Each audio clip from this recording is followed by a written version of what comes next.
नासिंहो दीनबन्धो जगत्पति गोपेश गोपिका कंठ राधा कंठ नमस्ते भक्त कंठ राधे वृंदावनेश्वरी वृषभानुसुते देवी परमानुभूति वृंदायै तुलसीते प्रियायै केशवस्य च कृष्ण भक्ति प्रदे देवी नमस्ते नमो नारायणं नमस्कृत्य नरं चैव नरोत्तमं देवीं सरस्वतीं व्यासं ततो जयमुदीरये देवं गुणान्दानं समानवर्णं सुमितावतारम् अपार संसार समुद्रसेतुं भव्यावधि भागवतस्यं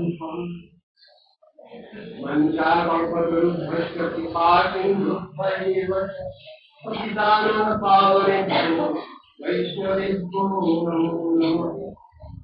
श्री कृष्ण चैतन्य प्रभु नित्यानंद श्री अद्वैत गदाधर शिवासादि गौर भक्तवृंद हरे कृष्ण कृष्ण कृष्ण हरे हरे हरे राम राम राम हरे हरे।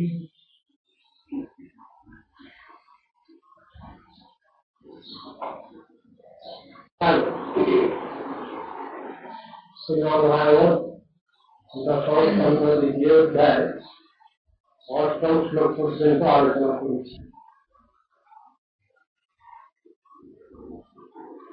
भगवान जगन्नाथजीকে নন্দগোকুলে গিয়ে জন্মগ্রহণ করতে বলছে এবং গোকুলবাসী এবং সকলকে সান্ত্বনা দেওয়ার জন্য জানাচ্ছেন।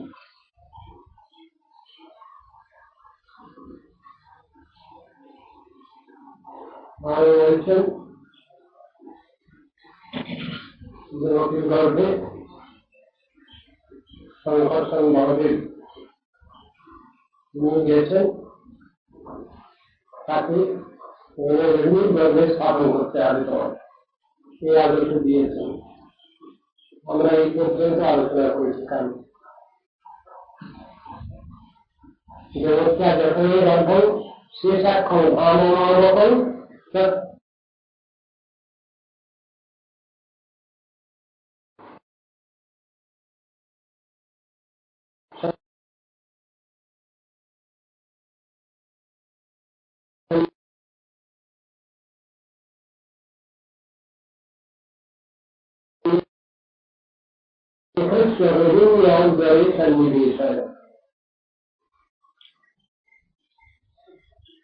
अथाहम अंशभागेन देवक्या पुत्रकंसुभे प्राक्षानितं जतो दायं नंदपत्न्यां भविष्यति।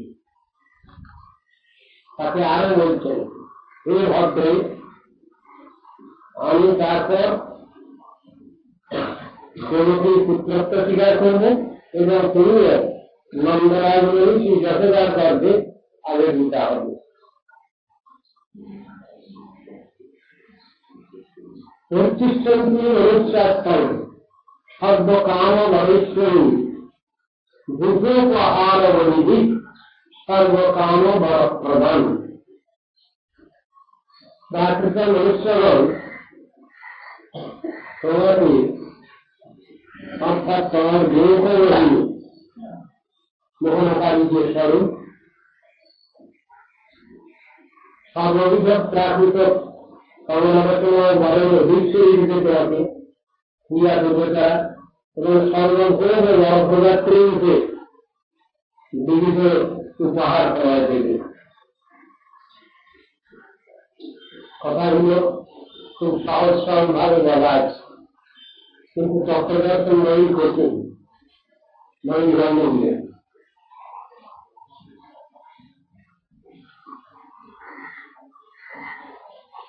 যোগের স্বরূপকে বলা হচ্ছে তিনি ভগবান বিকাশিষ্কারিণী শক্তি। তারই আবার আরেকটা দিক আছে, সেই দিককেই লক্ষ্য করে এখানে বলছেন। চাকরিতে মানুষ সমান। যারা এই সংসারে কৃষ্ণ ধ্বংসশীল বস্তু নিয়েই চলতে চায়, তারা তো আছে বিভিন্ন কামনা বাসনা পরিপূরণকারী নবরাত্রির পূজা করতে।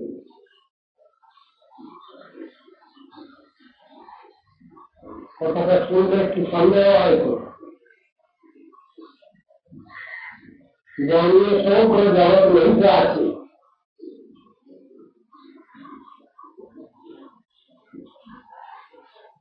তার খরচ না বুঝে তার আলোচনা করাটা কিরকম। স্বয়ং যারা বুঝতে পারেন, যারা ভগবানের একান্ত আশ্রয়ে থাকবেন, তারা তাকে কিভাবে দেবেন, এটা হচ্ছে আলোচনার বিষয়। আমরা যদি ঠিক ভাবে ভগবানের উপাসনা করতে চাই, আরাধনা করতে চাই, তাহলে আমরা ভগবানের কাছে কি চাইব? আর দেবীর কাছেই বা কি চাইব? এটাও আলোচনার বিষয়।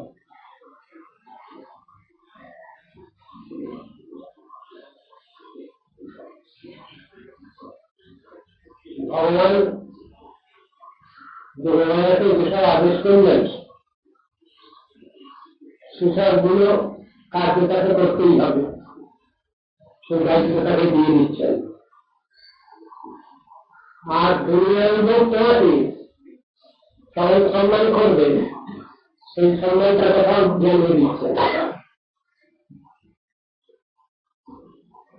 তারা তোমার বিভিন্ন বিরুদ্ধে উপহার দেবে। উপহার মানে কি? উপহার কথাটা ভালো অর্থ, আর যখনই সম্প্রদায় যায় বলি, অর্থটা খারাপ হয়ে যায়, শুনতে খারাপ হয়ে যায়। আবার ওটা না বলে যদি বলা যায় তাকে পূজা, তোমাকে পূজা করবে, তাহলে অনেকটা ভালো। বলি শব্দটা শুনলে পরে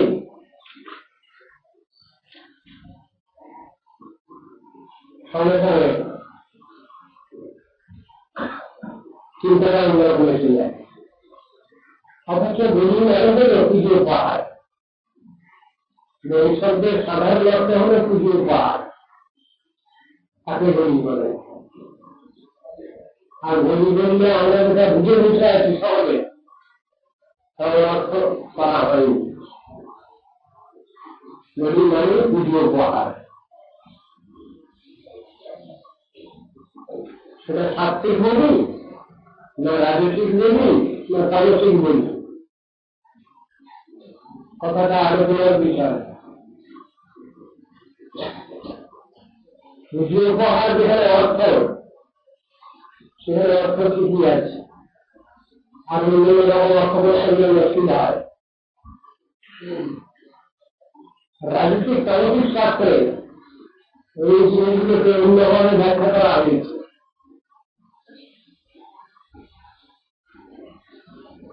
সেটা এখানে বুঝতে হবে।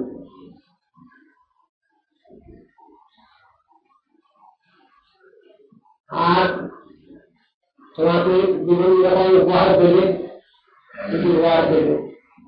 আর কি হবে?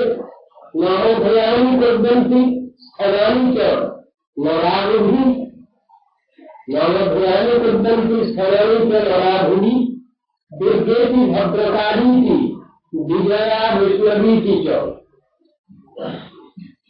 শুধু এই কথা অন্য আরো আছে। কোবা চন্ডিকা কৃষ্ণ মাধবী কন্যাকেতি চ মায়া নারায়ণী শ্যাম সারবেত্তম নিকেতি চ। অনেকগুলো নাম। এইসব নাম এসে তোমাকে ডাকবে দুনিয়ার লোক। কারা? তাদের বিশেষণ হলো বদ্ধজীব। মায়া করতে দিবে, তারা তোমাকে এই নামে ডাকবে। ভূচারে নামন তোমার স্থান নির্দেশ এবং দুর্গা, ভদ্রকালী, বিজয়া, বৈষ্ণবী, কুন্দা, চন্ডিকা, কৃষ্ণ, মাধবী, কলিকা, মায়া, নারায়ণী, উষায়ণী, শারদা, অম্বিকা প্রভৃতি নামকরণ করবে। ভূচারের লোক মঙ্গল করবেন কি সামনে জগতের লোক মায়াবদ্ধের দিক তারা তোমাকে এই নামকরণ করবে।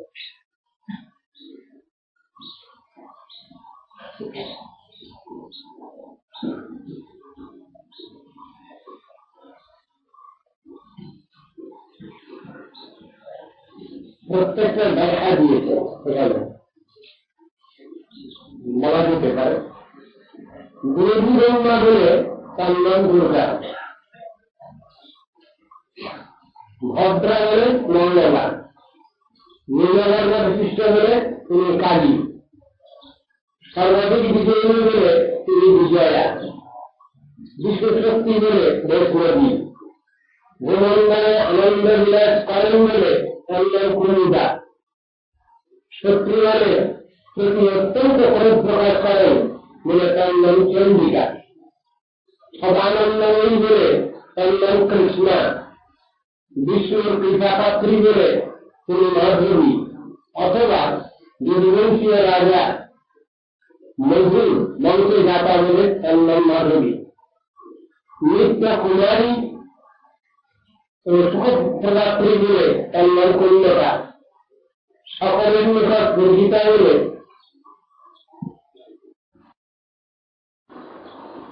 তার নাম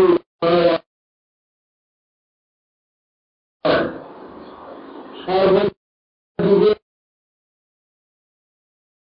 আশ্রয় বলে তার নাম নারায়ণী, সকলের অভিষ্ট দেবী তার নাম ঈশা,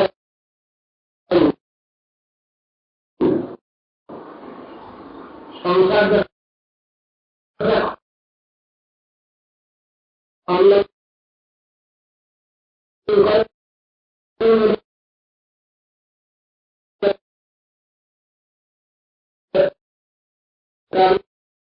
শারদা এবং জগন্নাথ তার নাম অম্বিকা। এটা ব্যাখ্যাগুলো দেওয়া আছে, দুই পক্ষে দেখা রয়েছে। মধ্যযুগের পক্ষে একরকম দেখা হয়, আর বাবা তাদের পক্ষে দেখা একরকম হয়। গর্ভ সংকর্ষণাত্মী প্রাহু সংকর্ষণ ভুজি রামে কি যোগরমনা বড় বড় গর্ভ সংকর্ষণ হেতু কথা নিতে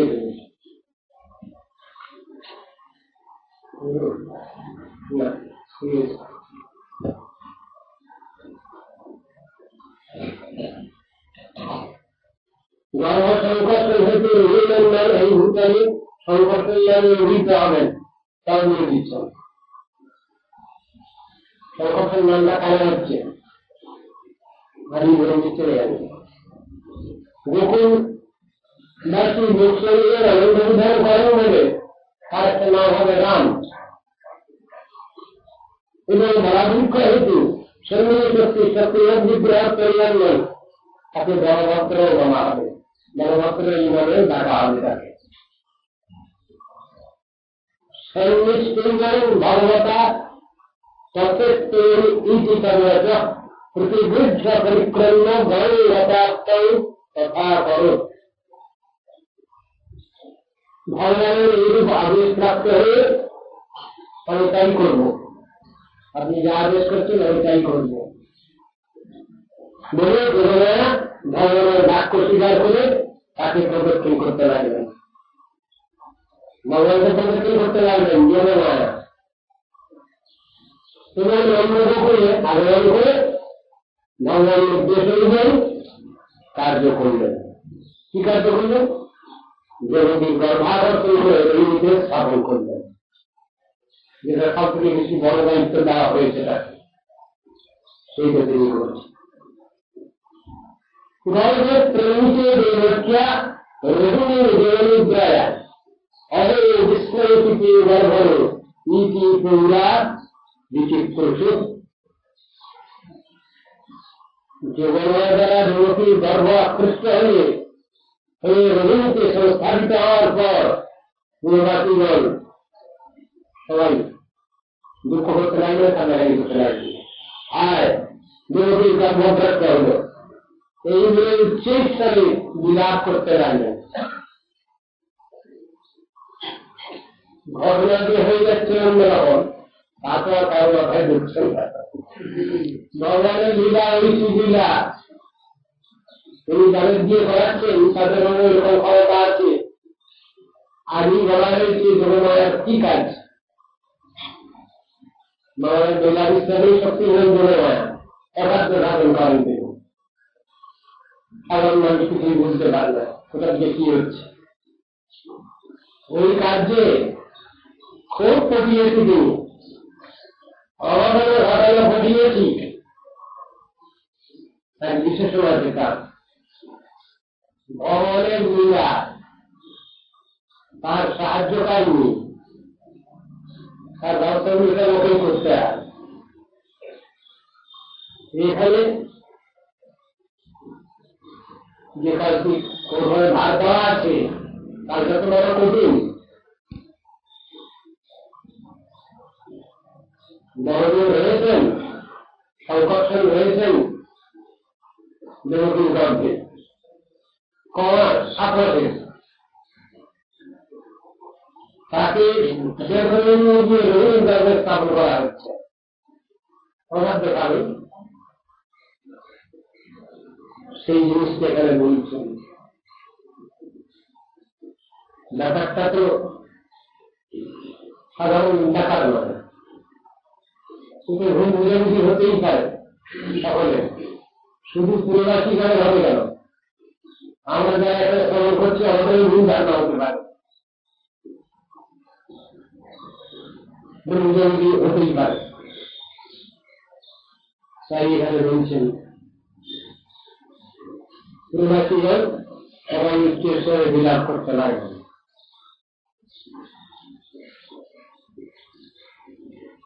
ভগবান অতি বিশ্বাত্মা ভক্তানাম অভয়ঙ্কর আদি দেশায়সভাবেন মন আনকদণ্ডে, আনকদণ্ডী কার নাম, বসুদেবের নাম আনকদণ্ডী। এদিকে সেবকগণের ভীতি বিনাশন বিশ্বের প্রয়াস করে সর্বৈশ্বর্য পূর্ণ ভগবান তার পূর্ণস্বরূপে অর্থাৎ পুরুষাবতারাদি অংশ এবং সরৈশ্বর্যের সঙ্গে বসুদেবের চিত্তে আবির্ভূত হলেন। সাধারণ ব্যাপার নয়, মানুষের যা কল্পনা করে সেটা একরকমের, প্রাকৃত ভাবে যেভাবে সন্তান জন্মগ্রহণ করে এখানে সেরকম ব্যাপার নয়। সুতরাং মানুষ যে চিন্তা নিয়ে বসে থাকে সেই সবাইকে এরকম ভাবে, আপনি অন্যরকম ভাবতে কোনো কারণ নেই। সাধারণ কথাটাই তারা চিন্তা করে, অথচ ভগবানকে এরকম দেবকীর গর্ভগত হলে এখানে কি বলছেন কি সরৈশ্বর্যের সঙ্গে বসুদেবের চিত্তে আবির্ভূত হলেন।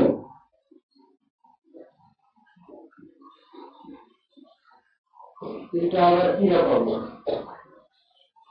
সাধারণভাবে করলে কিছু মান্য হতে পারে, আর এমনি সাধারণ মানুষ যা জেনে শুনে বুঝে বসে আছি আমরা তার দ্বারা তো এটা কিছুই হয়ে যাবে না।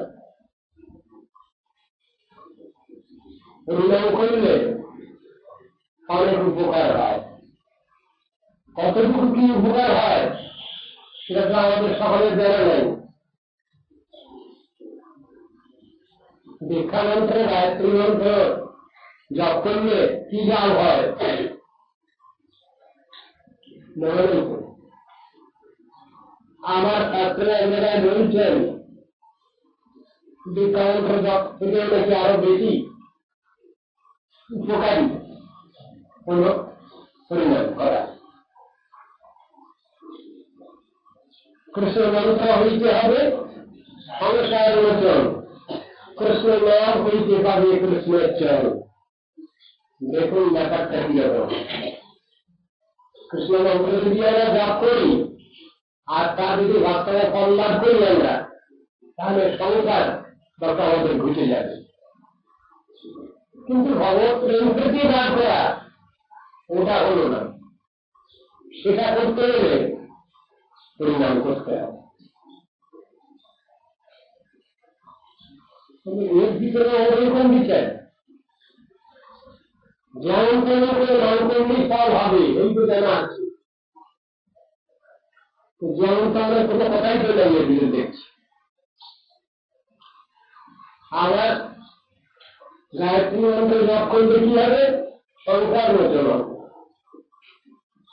কৃষ্ণের চরণ পাওয়া যাবে না। কৃষ্ণের চরণ পেতে গেলে নাম ভজন করতে হবে। মান বলতে প্রেম দয়াল দয়াল তো নাই রে, কাজটা তো করতে হবে তবে তো। কৃষ্ণ মন্ত্র হইতে হয় সংসার মোচন, কৃষ্ণ নাম হইতে হয় কৃষ্ণের চরণ। তাহলে দুটোই দেখে হতো বলতে হচ্ছে না, সহজভাবে ধরতে হবে না জিনিসটা। আর এখানে বলছেন কি বসুদেবের চিত্রে আবির্ভূত হলেন ভগবান। এইগুলি বুঝবার বিষয়।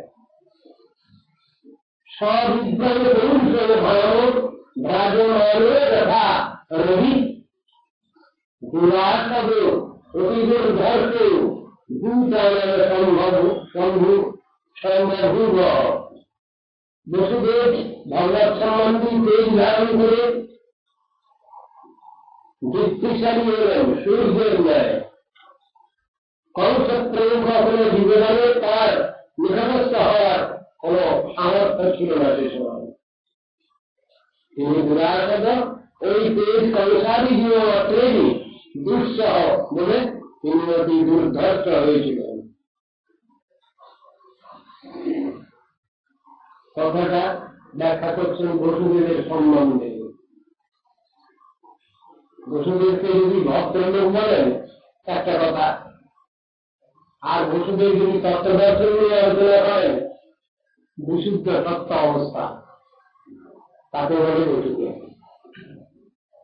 বিশুদ্ধ সত্যতেই ভগবানের নিত্য আবির্ভাব, নিত্য প্রকট, সেই কথাটা এখানে বুঝাতে চাচ্ছেন। কাকে বলে বিশুদ্ধ সত্য ভাব? প্রাকৃত সত্য হলে সমগুণ, সেখানে কেই পারে না তার উপরের জিনিস। মায়া অতিযোগ্য কোন জিনিস সেখানে কিছুই করতে পারবে না, অবর্ণনীয়। মায়াধীশ ভগবান, তিনি কি মায়ার মধ্যে আসবেন? এটা তো হয় না। অনেক সময় কীর্তন করতে শোনা যায় কোনো কোনো সাধারণ আসলে মায়ার বিষয় নিয়ে এসে ভগবান। আপনারা শুনেছিলেন সন্তান ভগবানকে মায়ার বিষয়ে আসতে হবে কেন? ভগবানকে মায়াধীশ, মায়ার স্রষ্টা, উপরওয়ালা, তাকে মায়ের বিষয়ে আসতে হবে কেন? আবার কখনো কখনো দেখা যায় ভগবানকে কয়েন করা হচ্ছে, আদেশ করা হচ্ছে। কিরকম? যেমন আমাদের রায়তি প্রজা ফলে রকম বই করি, কিরকম বলুন তো? আমার হৃদকমলে ধরে ফেলে দাঁড়িয়ে রাজাও ভাগ করি, কাকে বলছে কে? প্রাণের ভিতরে যদি দিয়ে দেওয়া যায় ওগো আমার বাড়ির বাড়ি, শুনবে কথাটা? ভগবানকে বলা শুনবে এটা? এই সব কথাগুলো বাজে বাজে পর অনেক সময় আসলে গাওয়া হয়। সর্বাবস্থায় আমরা যা কৃপা প্রার্থী সেই ভগবানকে অর্ডার করা হচ্ছে। কিন্তু কি কীর্তনের ফল, পিছনে কি ভক্তি ভাব আছে?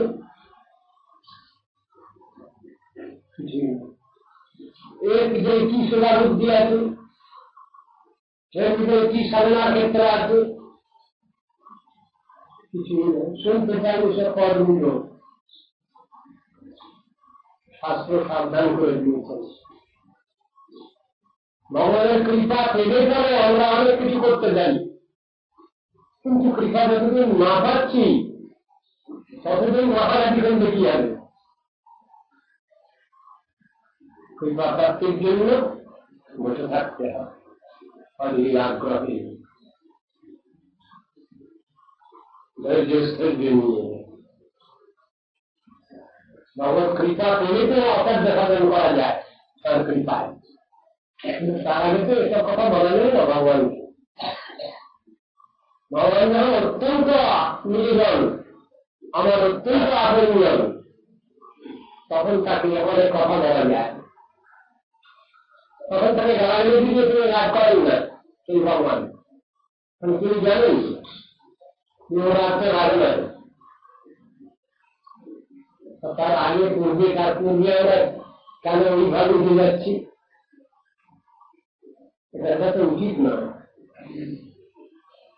সেই কথাটা শিখাচ্ছেন এখানে।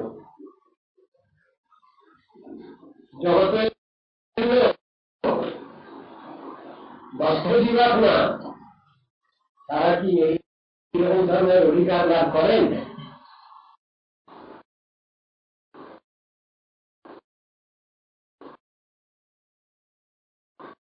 অধিকার লাভের পূর্বে এমন করেন ভগবানের সঙ্গে।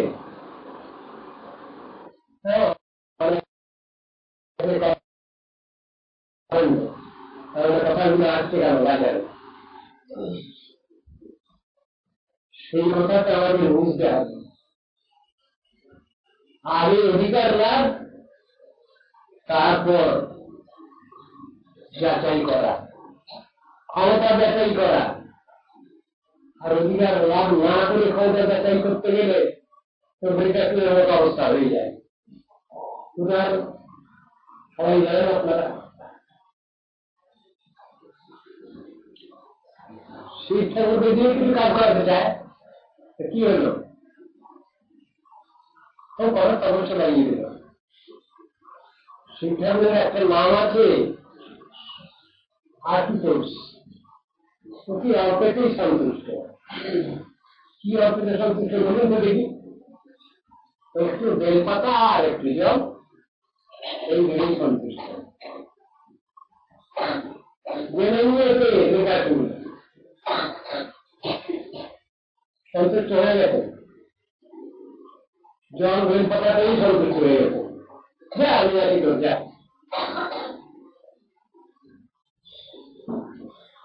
আর বরটা কি চাইল? আশীর্বাদটা কি চেয়েছিল?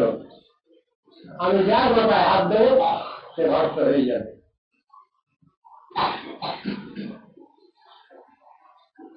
ভস্তটা কে হলো? ভস্ত হলো, শিক্ষক ভস্ত হলেন, সেই উৎপীড়িত ভস্ত হলো, তার মধ্যে ভরসা করলো। দেখুন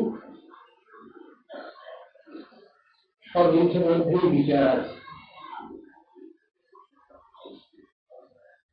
শক্তি লাভ করো, লাভ করে তারপরে তুমি যাচাই করো, কিন্তু তা না। যেই বর দিয়ে দিয়েছেন শিক্ষা তথাস্তু, সঙ্গে সঙ্গে আমি বর করে খারাপ হয়ে গেল। কি শিবের পিছনে দৌড়াদৌড়ি, শিবের হাত বেড়ে পরীক্ষা শিক্ষা উঠে নিয়ে শিক্ষাগুপ্ত আর দৌড়াতে পারতেন কিনা জানি না, তা বড় লোকরা আছে দৌড়াচ্ছেন। তখন দেখলেন যেমন মুশকিলই বলে শিক্ষাগুপ্ত, যখন দেখেন যেমন সকল এরা শিক্ষা করে দিয়ে বসে আর শেষকালে বিপদে পড়ে। আমার যদি এসে যাও, আমি ব্যবস্থা নিচ্ছি। শিক্ষক তাড়াতাড়ি করে আমাদের কাছে গিয়ে হাজির হলেন, তুমি তো বিয়ে ঘরে জানতো না। ওই ওষুধটার পিছনে আসতে দেরি হয়েছে।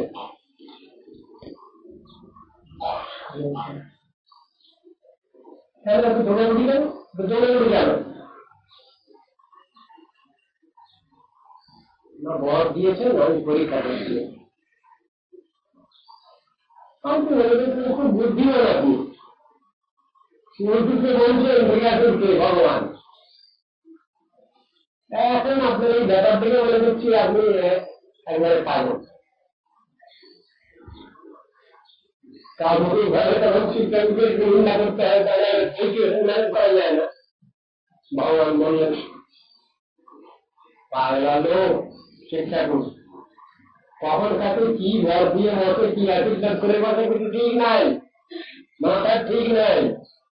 শ্মশানে মশানে থাকে, ভূত প্রেত পিশাচ তার সঙ্গী,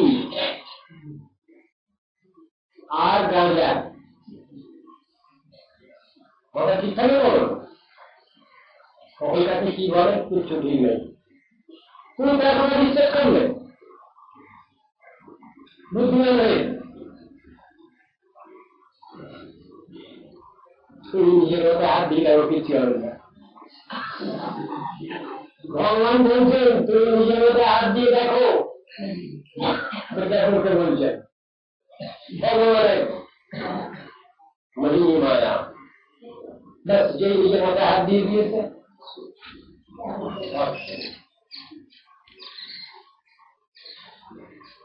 সব জিনিসের একটা হিসাব আছে। কাজ কতটা আগে পেয়েছি তারপরে দেখি, সে সঙ্গে সঙ্গে যাচাই না, কাজ শেষ হয়ে গেছে। শোনো এই ওষুধটা মূল্য কি করে জিজ্ঞাসা করছেন ভগবান। শিক্ষা বলছেন ওর ভগবান বলছেন আমি তা বলবো না, তুমি তা বলবে না, তুমি আমার একান্ত ভক্ত অনুমত, তোমার প্রতি অন্যায় করেছে, সেই জন্য ওর এই জগতে বেঁচে থাকার কোনো অধিকার নাই, তাই মারা গেছে। তাই মানে এইভাবে ভগবানকে সব সিচুয়েশন করছেন, সব জায়গায়। কাশীরাজের সঙ্গে খুব মিত্রতা। ভগবান বললেন ও ঠাকুর তুমি কি করলে, আরে লোকটা তো আমার বিরুদ্ধে কাজ করে কাশীরাজ, আর তুমি কাজ করে জমাচ্ছ। ও আচ্ছা, না না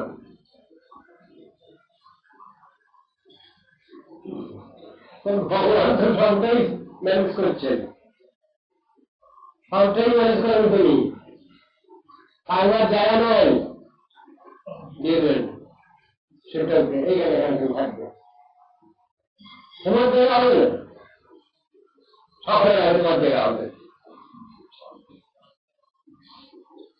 আমাদের সাধারণের ধারণা বারাণসী, না বারণা আর নদী, এই দুটো নদী নিয়ে বারাণসী যাকে ঘিরে লেগেছে, তার নাম বারাণসী। সেখানে স্থানটা কার? কাশী বারাণসী স্থানটা কার? আপনারা বোধহয় শোনেননি, কিন্তু দুর্ভাগ্যক্রমে আমি শুনে ফেলেছি আমার পূর্বের কাছ থেকে কথাটা। 18,000 বিষ্ণু মন্দির আছে, 18,000 বিষ্ণু মন্দির আছে বারাণসীতে, কাশীতে। প্রধান প্রধান সেই সব বিষ্ণুবন্ধু, সেই স্থানটা হলো সব ভগবানের বিষ্ণুক্ষেত্র। তিনি সেইখানে আছেন, কিচ্ছু করে প্রবেশ করতে দেবো না। আমার প্রভুর ক্ষেত্রে যে আমি কোনো কিছু উল্টো পাল্টা কিছু প্রবেশ করতে দেবো না। কাশী বিশ্বনাথজি চিন্তা করুন, শাস্ত্রে বর্ণনা আছে, তিনি রক্ষা করছেন, তিনি সেই ভগবানের ক্ষেত্র বিশ্বক্ষেত্র তিনি রক্ষা করছেন, সেই দায়িত্ব আছে। ও অন্নপূর্ণার তাই দায়িত্ব আছে। অনেকে অন্নপূর্ণা পূজা করছেন কেন? আমাদের যেন ভাতের কোনো অভাব না হয়, সেজন্য অন্নপূর্ণা। ভগবানের সেবা যদি আমরা করি তাহলে আমাদেরকে অন্নের অভাব হবে। আবার অন্নপূর্ণার যদি অন্নের অভাবের জন্য যদি অন্নপূর্ণার পূজা করা হয়, তাহলে আবার তিনি অন্নের বিতরণ করার জন্য বসে আছেন কেন? মারা যায়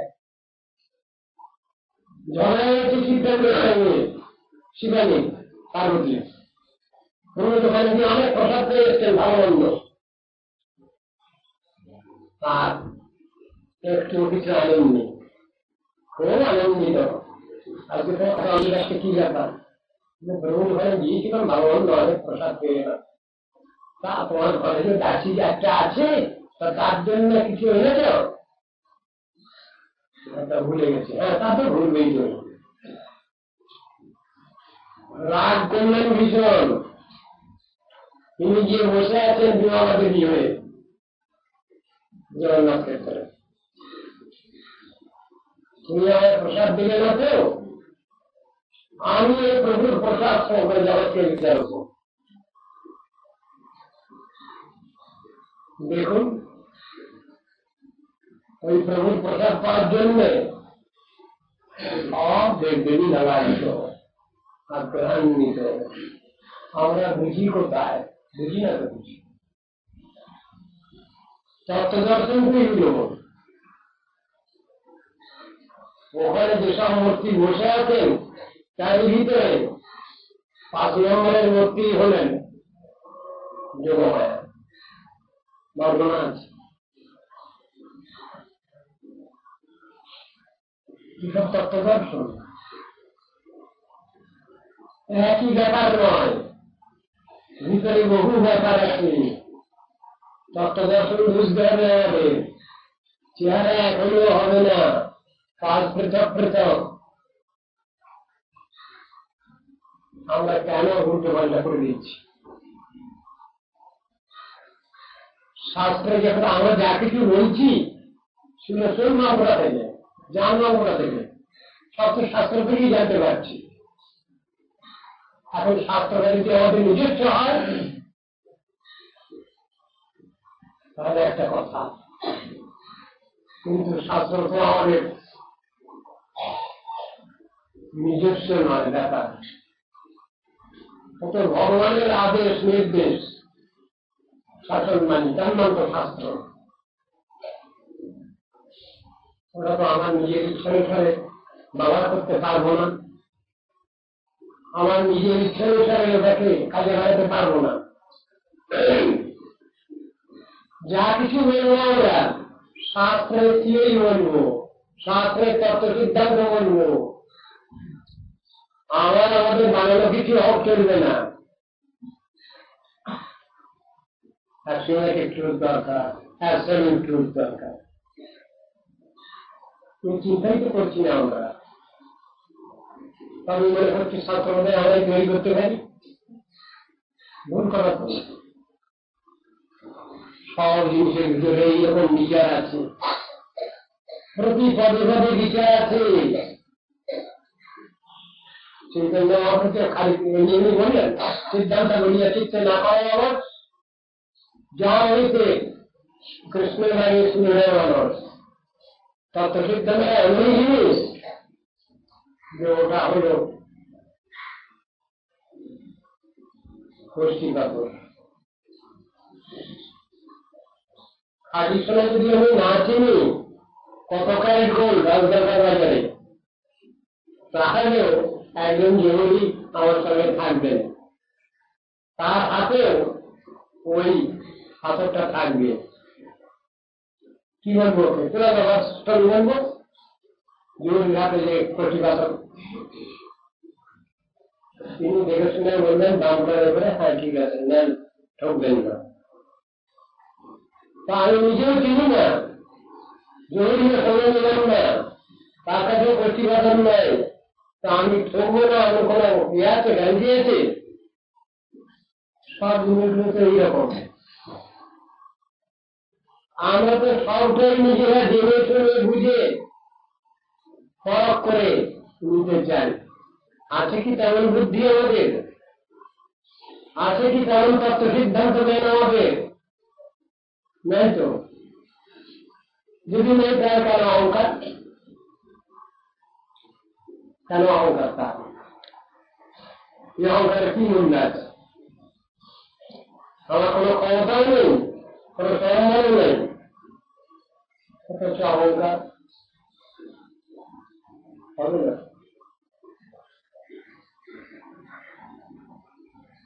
ভগবানের বেলায়, অতীন্দ্রিয় তত্ত্ব বস্তুর বেলায় ওটা চলবে না।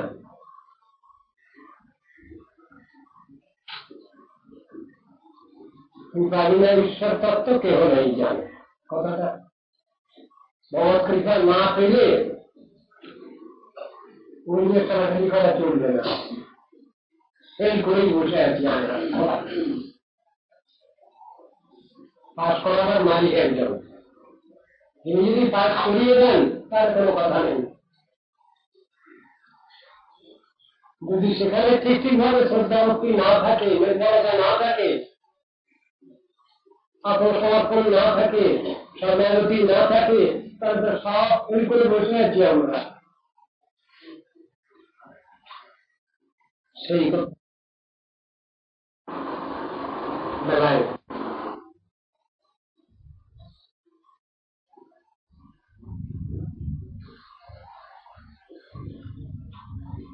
হর্ষ শোক বিবর্ধন একটা বিশেষণ আছে। কার বেলায়? সংকর্ষণের বেলায় বলা আছে। কেন? দেবকীর গর্ভটা হর্ষ শোক বিবর্ধন। হ্যাঁ, হর্ষ শোক বিবর্ধন মানে কি? ভগবান আমার গর্ভে জন্মগ্রহণ করবেন, এই কথাটা শুনে দেবকী আনন্দ, হর্ষ। শোকটা কেন? তুমি এরকম চলে যাবেন, তাকে হারাতে হবে, এই জন্য শোক দুঃখ।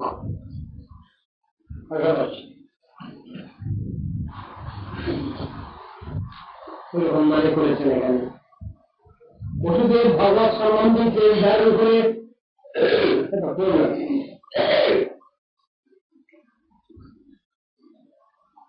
ভগবানের শক্তিতে শক্তিমান যদি কোনো ব্যক্তি হন,